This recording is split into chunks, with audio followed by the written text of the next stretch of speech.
Hi, everyone, and welcome to another episode of the Beyond Resilience Live bonus series, Resiliency during COVID-19. This is your host, Dr. Lydiana Garcia. Today, I'm going to talk about when you feel the urge to do something and what to do about. But before we go there, let me just remind you that whatever I share in this episode or in any of the other episodes in the Beyond Resilience Live podcast, this is not consider a substitute for psychotherapy or any kind of medical advice. If you're going to decide to do anything that is recommended in here, please first consult with your primary doctor to make sure that that's a good practice for you. So now let's begin. Alrighty, so first what I wanted to start talking is how this whole situation, it is a collective trauma that we are all going through. Let me just say that and repeat it again. We're all going through together through a collective trauma, many losses, many difficulties. Some are physical losses. Some people are dying as a consequence of COVID. Some other people are losing their jobs. Their finances are going all the way, like plummeting. There's a lot of fear. There's a lot of uncertainty. And many, many other things that are considered traumatic. And maybe you're just kind of like going through it and trying to flow as much as possible. But it still is a moment that we're all, sharing together this collective trauma, and it's impacting us, all of us in different ways, but it is impacting all of us. And when I say that, I say because not to be like a doomsday or adding more into that, but I just want to name what it is, because at the beginning, this is already like week 3 for me here in LA of being shelter in place. But at the beginning, a lot of it had to do with that denial, like this is just a simple virus and all these other kind of things. And as we are more progressing into shelter in place, and now as we're seeing and hearing of family members that are being impacted by it, we're also kind of like now moving together into a different stage, into a stage of being in the middle of it. And I know many news, and I don't watch news basically, but what I hear, like the headings of the news and all that. And then I do read some of those, but the little that I've been seeing the news and all that, they keep talking about how we're still not in the peak of it. So we're kind of like getting in the mud, but we're not all the way in the middle. Whatever that is, if it's going to happen or not, I just want to go back and just name what is, not to add any more stress into your reality, but just to name it, because there is some kind of freedom when you name things by what it is, because now you don't have to be in this denial and this what's going on. It's like, okay, we're all going through this collective trauma. And for many of us, it's kind of like, because it's a threat and we're taking it as a real threat, because it is a real threat. We are reacting depending on how we are used to reacting in survival, moments. For some of us, like I mentioned in the other episodes, we might go into a little high. We might go into a little bit like, I need to do X, Y, and Z. And I have to like mobilize myself into doing something, whether that is going away or whether that is like kind of like physically or emotional, whatever, fighting it. So it's like this getting mobilized to do something. And some other of us are kind of going into like that shutdown and mobilized response. But today I want to talk a little bit more about the mobilized response, the urgency, because this is something that a lot of people that I've been talking to are right now experiencing, like an urgency of something that they need to do. And many people are even confused about what they need to do, but they feel that urgency, and then that keeps them going. That impacts their sleep, that impacts their eating, their ability to connect with others, because when you're in a go-go mode out of a survival response, it's like you become laser focused onto what to do next. And even though we become laser focused about what we need to do next, sometimes we get like confused and, like all the way into the mud of that, and we cannot see something else. And it is there our nervous system has it. When we have to survive something, like if there's a physical threat, like let's say there's a lion right in front of you, or a tiger. Right now everybody's talking about that show about Tiger King or something like that. But yeah, just naming in the tiger. So let's imagine that there's a tiger right in front of you. So that's where our system it is there, so we can get mobilized and do something. And many of you might say, well, right now this is a really good time for us to get mobile, and that's completely true. The question is, the tiger, if it's there, is going to try to, let's say that the tiger is going to attack you and that's it. But now it's like 3 weeks of attacking you. That doesn't necessarily happen. So as we continue to move into this more longer time with a lot of things to do, but also longer, then it also creates a sense that for some of us, we want to stay in that go, go, go. But what I want to say about that is that it might not be completely helpful. Of course, there's going to be moments that you have to be in that, to determine like you have, you felt like you were getting sick or something. So things I need to do, or different things I need to do in terms of your job or changes in your life, of course, make those. But as soon as you make those, also how to go back into that regulation mode, because staying in that go-go mode is not going to be helpful for a really long time. So one way to recognize it, because that would be the first step that I would recommend, is learning to recognize it. I'm going to talk from first person, because even though I've talked with a lot of clients, I feel like this is something very personal that each one of us has to explore how it feels. For me in particular, being in that go-go mode, being in that high mode, feels like a sense of urgency. Like if somebody's pushing me behind to like be in a race, and like I'm just seeing everybody running and I have to run, and it feels like energy moving upward and outward, like to my extremities. That's how I noticed that I am there.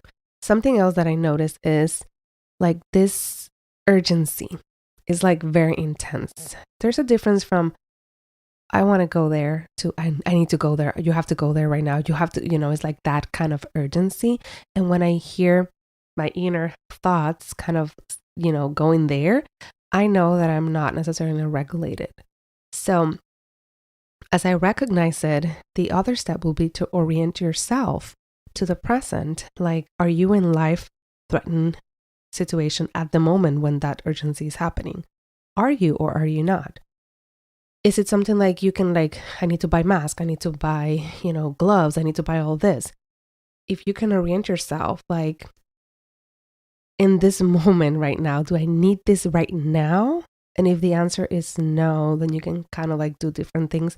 And then the answer can be I still need it for tomorrow or next day, but it's not necessarily an urgent kind of in the moment. So like I mentioned, recognizing it, orienting yourself to the present in terms of is this happening right now? Do I need to do this right now? And if it is a yes, then do it, because that's what your nervous system is there for, right?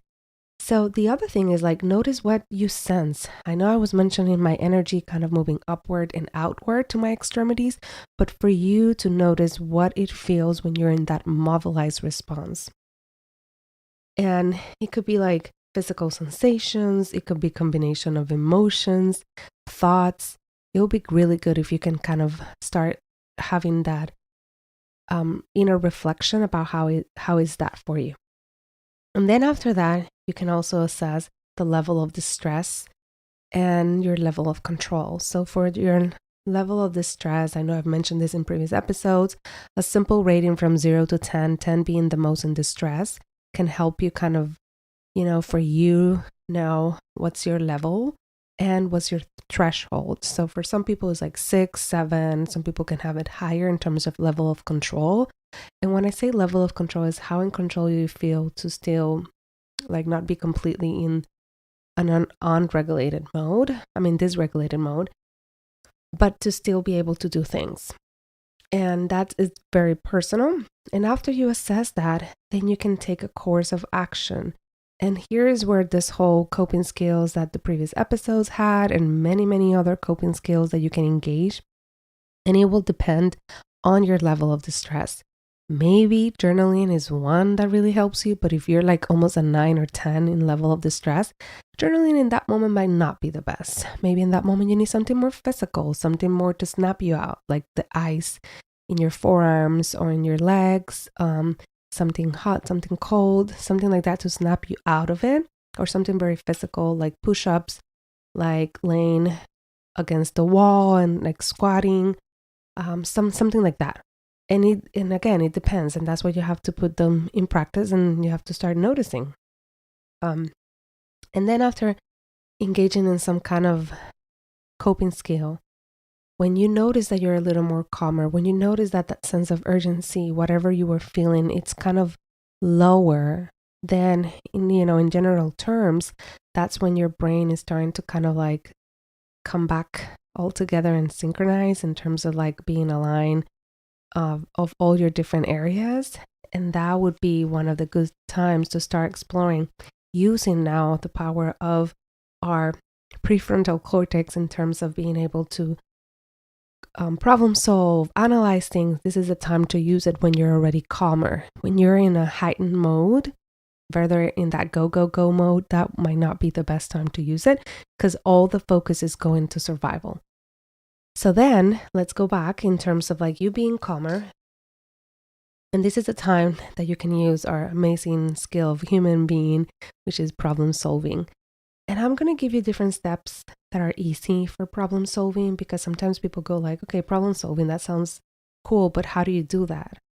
So one of the first steps for problem solving, very simple ones, is to generate different options. So the first step is to first identify what's the problem. So let's say the problem is I don't have any gloves and mask. I'm thinking more mask because here in LA they just are announcing this whole thing that now if you go out, please wear a mask. So let's say that's the problem. I need mask.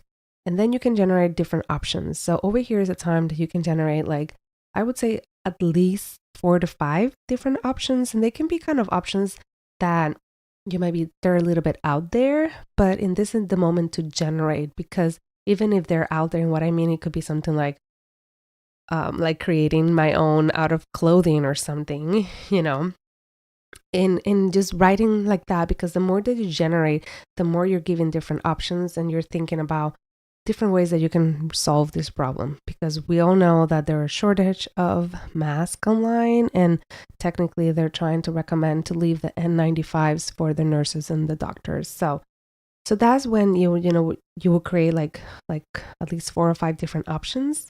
And then not in that moment, because sometimes we go like, but that wouldn't work. No, just still write it. Still write whatever come into your mind and how you can get access how can you use a mask? Like, how can you find a mask? And then after that, then you're going to go each of these options and you're going to analyze the pros and the cons of each option. And it could be something like cost, creativity and any of that. And then you're going to choose one. You're going to choose whatever feels like the easiest. It could be based on the pros and cons and many other considerations, but choose one. And this is the most important piece. Take action on whatever you chose. Let's say you chose watching videos on YouTube and doing some in the homes because you have some bandanas and you have some, you have some bandanas and you can use that.